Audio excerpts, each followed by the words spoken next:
जानकी जीवन स्मरण जय जय राम पार्वती पते हर हर महादेव पुंडलीक वरदा हरि विठ्ठल श्री अनंत कोटी ब्रह्मांड नायक राजाधिराज सच्चिदानंद सद्गुरु श्री ब्रह्मचैतन्य महाराज की जय। श्री महाराजांच्या सेवेमध्ये आपण दासबोधाची उजळणी पाहताना शिष्यलक्षणात काल पाहिलं की समर्थ सांगतात शिष्यानं संसार दुःखी आणि संतप्त देही असलं पाहिजे, ज्याला त्रिविध तापांचे चटके बसून जो पोळला गेला नाही, संसार दुःखानं दुखावला गेला नाही, तो परमार्थाला अधिकारी होऊ शकत नाही। असं पहा, आपण कष्ट करून पैसा कमवतो आणि मग पोटाला अन्न मिळतं। आपल्याकडे म्हण आहे पहा, कष्ट केले नाहीत, पैसा तू कमवला नाहीस, तुला पदरात पडलेल्या अन्नाची किंमत नाही। तसंच परमार्थामध्ये आहे। सद्गुरू जे अन्न आपल्याला खायला देतात ते आत्मज्ञानाचं अन्न आहे। ते इतकं अमूल्य आहे की त्याची किंमत आपण आतून पोळलं गेल्याशिवाय आपल्याला कळत नाही। म्हणूनच ऐशारामात जो आहे तो तितक्या गांभीर्यानं साधना करताना दिसत नाही। आपल्याकडून साधना प्रतिकूल परिस्थितीतही तितक्याच तीव्रतेनं होणं गरजेचं आहे। परमपूज्य बेलसरे महाराज एके ठिकाणी म्हणतात की आपल्याला काही अडचण आल्यानंतर आपलं नाम कसं चालतं हे बघणं जास्त महत्त्वाचं आहे। आपल्या नामाची, आपल्या साधनेची तीव्रता किती आहे यावरच तर सगळं अवलंबून आहे। समर्थ पुढे काय म्हणतात पहा, जया संसाराचा त्रास तयासीच उपजे विश्वास, विश्वास बळे दृढकास धरिली सद्गुरूची। सद्गुरूंचा विषय आलाच। आपण संसार दुःखामध्ये आहोत याची जाणीवही आपल्याला नसते। हा विषय आपण विस्तृतपणे पाहिलाय, कारण त्या विषय सुखामध्ये लोळणारे आपण असतो। ती जाणीव करून देणारे सद्गुरू असतात। म्हणजे सद्गुरूंचा प्रवेश आपल्या जीवनामध्ये होणं, तो प्रवेश टिकून राहणं आणि सद्गुरू कृपेनं आत्मज्ञानापर्यंत पोहोचणं, या सर्व प्रवासामध्ये आपले सद्गुरू सांगाती आहेत। संसार दुःखाची जाणीव ते आपल्याला करून देतात, कारण आपलं स्वरूप आपण विसरलेलो आहोत। किड्यासारखं जर आपण झालो तर आपल्याला गटारीचंच सुख वाटणार। असं न होता आपण आत्मसुखाकडे जाण्यासाठी सद्गुरू आपल्याला उपदेश करतात। आता आपण दुःख भोगतोय, पण या दुःखातून, या त्रिविध तापातून आपल्याला अंतर्मुख व्हायचं आहे, ही प्रेरणा सद्गुरूंशिवाय कोणीही देऊ शकत नाही। एकतर सद्गुरू, नाहीतर भगवंत। पण भगवंतानं प्रेरणा देण्यासाठी त्याच्या मार्गावरती राहावं लागतं। तो मार्गही आपल्याला माहीत असत नाही, तो सद्गुरू देतात। त्यामुळे येन केन प्रकारेण सद्गुरूंमुळंच आपल्याला परमार्थ साधनेची, अंतर्मुखतेची प्रेरणा मिळते। आपला विश्वास बसणं अत्यंत महत्त्वाचं आहे। हा विषय आपण अनेक वेळा पाहिला आहे। पण विश्वास मनुष्याचा केव्हा बसेल? एकतर त्याचं चित्त, त्याचा अंतःकरण निर्मळ असेल तर विश्वास बसेल, नाहीतर दुसरी शक्यता अशी की त्याच्याजवळ अन्य कोणता पर्याय नसेल तर त्याचा विश्वास बसेल। आईवरती बाळाचा विश्वास असतो का? कारण चित्त आणि अंतःकरण शुद्ध असतं आणि आईशिवाय दुसरा पर्यायच त्याला माहीत असत नाही। पुढे विकारांचा स्पर्श झाल्यानंतर मुलगा कसा आईशी वागेल याचा काही नेम नाही, पण किमान तो तान्हं बाळ असताना तरी आईशी अनन्य असतो। अशा पद्धतीचा विश्वास सद्गुरूंवरती असणं आवश्यक आहे। पण आपला विश्वास बसलेला आहे आपल्या इंद्रियांवरती। अंतर्मुख होऊन पाहावं, आपल्या इंद्रियांवर आणि इंद्रियांकडून मिळणाऱ्या सुखावर आपला विश्वास आहे। हा विश्वास परमार्थाच्या आड येतो। प्रत्येक इंद्रिय सुख आपल्याला इंद्रियांच्या ठिकाणी आणि पर्यायानं देहबुद्धीच्या ठिकाणी घट्ट करतं आणि मग त्या ठिकाणी आपला विश्वास दृढ होत जातो। स्वामी माधवनाथ म्हणून स्वामी स्वरूपानंदांचे उत्तराधिकारी होऊन गेले। ते म्हणायचे, माझा या संसारावरती काडीचाही विश्वास नाही। खरंच आहे ते। संसारावर ज्याचा विश्वास आहे तो आत्मस्वरूपावर विश्वास ठेवणार कसा? अनित्यामध्ये राहून, अनित्याचा अनुभव घेऊन अनित्यतेनं आपण जगत आहे आणि त्याच्यावरती विश्वास ठेवून आहे, तर नित्य असलेल्या आत्मस्वरूपावरती विश्वास आपला बसणार कसा? जिथे विश्वास ठेवायचा त्याला अन्य पर्याय असून उपयोग नाही. मला 5 आया आहेत, 10 आया आहेत असं होऊ शकत नाही. आई ही एकच असते आणि जसा आईवरती विश्वास असतो तसा अन्य कुठेही असत नाही. त्यामुळं पर्याय नसणं, चित्त आणि अंतःकरण शुद्ध असणं या गोष्टी आपल्याजवळ पाहिजेत, तर आपण विश्वास ठेवू शकू. आता थोडा तर्कानं विचार करूया बरं का. चित्त आणि अंतःकरण जर शुद्धच असेल तर आपण संतच झालो नाही का, असे एखादा मनुष्य म्हणेल. पण तसं नाही. संताजवळ जी चित्ताची शुद्धता आहे ती परमोच्च पातळीची आहे. विश्वास ठेवण्यासाठी तरी किमान आपलं चित्त शुद्ध असावं. म्हणजे काय, तर सद्गुरूंनी जे सांगितलेलं आहे त्याच्या विपरीत तरी तर्क आपण करू नयेत. त्यांना छेद देणारे विचार आपण करू नयेत. विश्वास ठेवून आधी ऐकून ते अनुसरण्याचा प्रयत्न करावा आणि मग त्या मार्गावरचा अनुभव आपण स्वतः घ्यावा. म्हणजे आपला विश्वास दृढ होत जाईल. आपण पूर्वीही पाहिले, आपण साधं शाळेत जरी गेलो तरी शिक्षकांवरती विश्वास ठेवतोच. हा क्ष गृहीत धरायचा आहे म्हटल्यानंतर आपण धरतो. मी धरणारच नाही गृहीत तो असं म्हटलं तर गणित सुटणार नाही. विश्वास अशा पद्धतीचा आहे. समर्थ म्हणतायत, पण जो पोळला जातो त्याच्याजवळ विश्वास येतो. जया संसाराचा त्रास तयासीच उपजे विश्वास. याकडेही आपण थोडं सूक्ष्मपणे पाहूया. आपण आधीच पाहिलं की संसाराचा त्रास आहे हे आपल्याला आपल्या देहबुद्धीमुळे वाटत नाही. याच्यातच आपण सुख मानतो. पण संसाराच्या त्रासाचा आणखी खोलातील अर्थ आपण पाहूया. साधन मार्गावरती जेव्हा साधक पुढे पुढे जायला लागतो तेव्हा त्याला त्याच्या देहबुद्धीचा अडसर वाटायला लागतो. नामाला किंवा ध्यानाला तो बसतो आणि हळूहळू स्वतःच्या आतमध्ये खोल उतरायला लागतो. तिथं त्याला शांतीचा, आनंदाचा आणि आत्यंतिक समाधानाचा प्रत्यय येतो. पण हा प्रत्यय टिकत नाही. ही शांती मिळते पण टिकत नाही. जीवावरती अनंत जन्मांचे संस्कार आहेत, त्यामुळे जीव आपला बहिर्मुख आहे. ही बहिर्मुखता पुन्हा डोकं वर काढते आणि कितीही खोल ध्यान लागलेलं असलं तरी ते नंतर विसर्जित होतं. मग अशा वेळी उत्तम साधकाला असं वाटतं की ही अवस्था का आली, म्हणजे माझं ध्यान विसर्जित का झालं, त्या ध्यानाच्याच अवस्थेमध्ये मी का राहिलो नाही. अर्थात ध्यान ही एक वृत्ती आहे. नामस्मरणामध्ये देहभाव विसरणं ही सुद्धा एक वृत्ती आहे बरं का. तो देहभाव विसरल्याची जाणीवही आत्मस्वरूपाच्या अंशाला असते. ती जाणीवही जेव्हा लोप पावते तेव्हा साधक उन्मनीमध्ये प्रवेश करतो आणि सायुज्यतेला प्राप्त होतो. ही अत्यंत उच्च स्थिती आहे.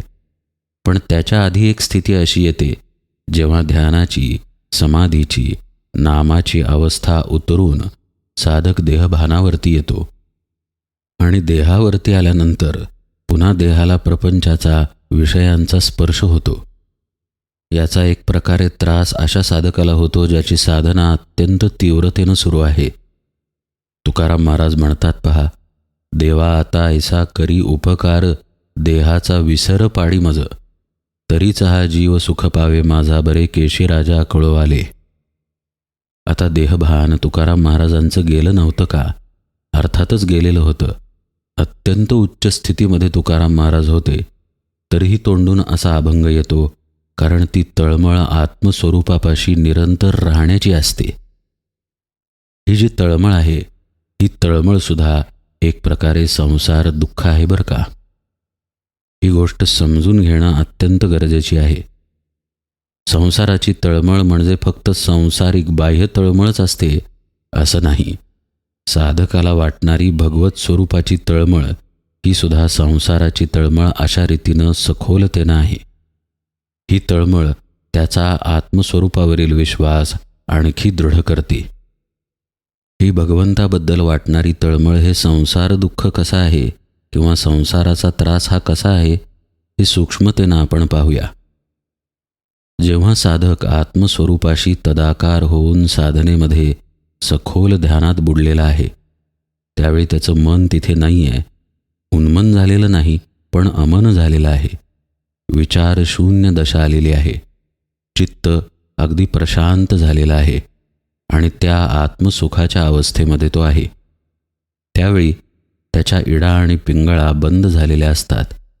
श्वास अत्यंत सूक्ष्मतेनं नाकातल्या नाकात वाहत असतो आणि केवळ कुंभकाच्या अवस्थेमध्ये साधक असतो. पण जेव्हा ती अवस्था उतरते, जसं आपण मगाशी पाहिलं, त्यावेळी अवस्था उतरते म्हणजे नेमकं काय होतं? ती केवळ कुंभक स्थिती जाऊन वृत्ती जाग्या होतात आणि वृत्तींचा तरंग जेव्हा आत्मस्वरूपावरती उमटतो तेव्हा इडा आणि पिंगळा पुन्हा सुरू होऊन श्वास वाहायला लागतात. सुषुम्नाकार झालेली प्राणगती खाली येते आणि प्राण इडा आणि पिंगळेतून वाहायला लागतो. आणि आपण पूर्वी पाहिलंच आहे की संसार म्हणजे इडा आणि पिंगळेतून वाहणारा प्राणच आहे. अशा रीतीने त्याचे प्राण पुन्हा सुरू होतात. म्हणजेच बाह्य अर्थानं बघायला गेल्यास श्वसन पूर्वीसारखं पुन्हा चालू होतं आणि चित्तवृत्ती जाग्या होऊन मन, चित्त, वृत्ती, अंतःकरण, अहंकार या सगळ्या गोष्टी हालचाल करायला लागतात. म्हणजेच तो पुन्हा संसारात आला. हा संसाराचा त्रास तिथे होतो. आणि हा त्रास कोणासाठी आहे? अर्थातच जो अशा पद्धतीचा तीव्र साधक आहे त्याच्यासाठी आहे. त्याच्यामध्ये अशी भावना असते की आपण कायमच त्या आत्मानंदाच्या स्थितीमध्ये राहावं. त्यामुळे जेव्हा जेव्हा तो खाली येऊन त्याच्या जीवभावाचा, त्याच्या देहबुद्धीचा त्याला त्रास होतो, तितका तितका त्याचा आपल्या आत्मस्वरूपावरती विश्वास प्रखर होत जातो. असा हा सखोल अर्थ आहे या ओवीचा. जया संसाराचा त्रास, तयासीच उपजे विश्वास.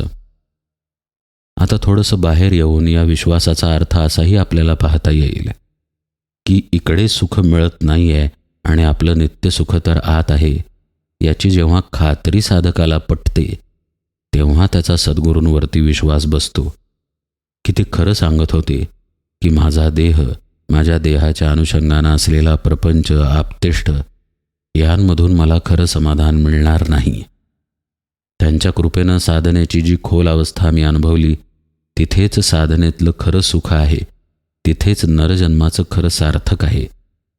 आणि असं त्याला जेव्हा प्रामाणिकपणे वाटायला लागतं तेव्हा तो सद्गुरूंची कास धरतो, असं समर्थ म्हणतायत. कास धरणे हा शब्दप्रयोग त्यांना माहीत आहे ज्यांनी पूर्वीच्या काळी पोहणं शिकलेलं आहे. पोहणं शिकताना आपण जेव्हा बुडतो तेव्हा ज्याला धरलं जातं त्याला कास म्हणतात.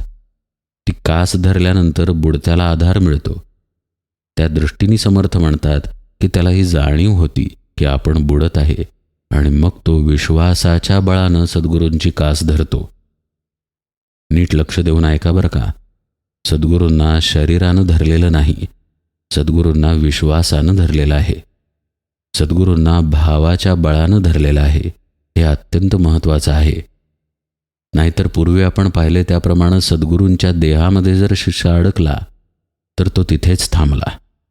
सद्गुरू त्या देहापलीकडील तत्व आहे जे विश्वासानं, भावानं, श्रद्धेनं, प्रेमानं धरावं लागतं. तसं जर त्यांना धरलं तरच साधना जोमानं होऊ शकते. याचं महत्त्व पटावं म्हणून पुढच्याच ओवीत समर्थ लगेच काय म्हणतायत पहा. अविश्वासे कास सोडिली, ऐसी बहुतेक भवी बुडाली, नाना जळचरी तोडिली, मध्येची सुख दुःखे. याचा अर्थ असा की इथे विश्वास तुटू शकतो, खंड पडू शकतो, अविश्वास त्या ठिकाणी येऊ शकतो आणि असा जर आला तर सगळं वाया गेलं. कितीही उत्तम साधक असला तरी त्याचाही सद्गुरूंवरील विश्वास जाऊ शकतो, ही गोष्ट विसरता कामा नये. त्यामुळं आपण कदापि या भ्रमात असू नये की मी काही वर्ष साधना करत आहे, श्रवण करत आहे, तर ठराविक पातळीवरती आता मी पोचलो आहे. आता अलीकडचं ऐकायची काही मला गरज नाही. आता सर्वसामान्य म्हणजे अगदी प्राथमिक पातळीवरचा मी साधक नाही. आता मी थोडा प्रगत झालो आहे, थोडा साधनेमध्ये मुरलो आहे, थोडा पुढे आलो आहे. हा किंवा अशा पद्धतीचा भाव जेव्हा आतमध्ये यायला लागतो तेव्हा साधकाचा साधनेवरती विश्वास राहतो आणि त्या विश्वासाचं पर्यवसान अभिमानामध्ये होतं आणि दुसऱ्या बाजूला सद्गुरूंवरचा विश्वास निघून जातो. आपल्यालाच कळतंय तर मग सद्गुरू कोण, अशा पद्धतीचा भाव त्या ठिकाणी नकळतपणे येतो. तोंडानं शिष्य असं म्हणत नाही, तोंडानं तो म्हणतोच की मी महाराजांचा आहे, सद्गुरूंचा आहे, पण अंतरी जर असा भाव असेल की मी एका ठराविक पातळीवरती आता आहे, तर तो भावच सद्गुरूंवरती असलेला अविश्वास निर्देशित करतो. साधकाचा असं होता कामा नये यासाठी समर्थ सावध करतायत आपल्याला. अविश्वासे कास सोडिली, ऐसी बहुतेक भवी बुडाली. भवसागर म्हणजेच संसार आहे, म्हणजेच मायेचं जाळं आहे, म्हणजेच आपला देहभाव आहे, म्हणजेच जन्ममृत्यूची परंपरा आहे. हा जो सगळा भव आहे, या भवाचा पायाच आपला मी आहे, देहभाव आहे, अभिमान आहे. तो जर साधनेमध्ये जायच्याऐवजी साधनेत वाढतच गेला तर त्याचा अर्थच असा नाही का की आता सद्गुरूंवर विश्वास उरला नाही. तर असं न करता सद्गुरूंवरचा विश्वास दृढ ठेवण्याचा अभ्यास करावा. पदोपदी दर क्षणाला आपण कुणी नाही या जाणीवेमध्ये असणं गरजेचं आहे. श्री महाराज म्हणतात पहा की मला काही कळत नाही हे ज्याला कळलं त्यालाच सगळं काही कळलं. पण आपण व्यवहारामध्ये किंवा परमार्थामध्ये मला काही कळत नाही हे शाब्दिक म्हणतो, केवळ तोंडाची वाफ म्हणून. आत तशी जाणीव असत नाही. आत जाणीव असते की मला कळलं, मला समजलं, पण बोलताना मात्र म्हणतो की मला काही कळत नाही बुवा. अशी लबाडीसुद्धा परमार्थात चालत नाही. भाव हा सच्चा असावा लागतो, तरच विश्वास हा सच्चा बसतो. नाहीतर गरजेपुरता आपल्याला सोयीचा असेल तेव्हा विश्वास बसतो आणि इतर वेळी अभिमानात शिरतो. साधकानं इथं सावध राहून विश्वासाचा एक प्रकारे अभ्यासच करावा असं समर्थ सुचवत आहेत.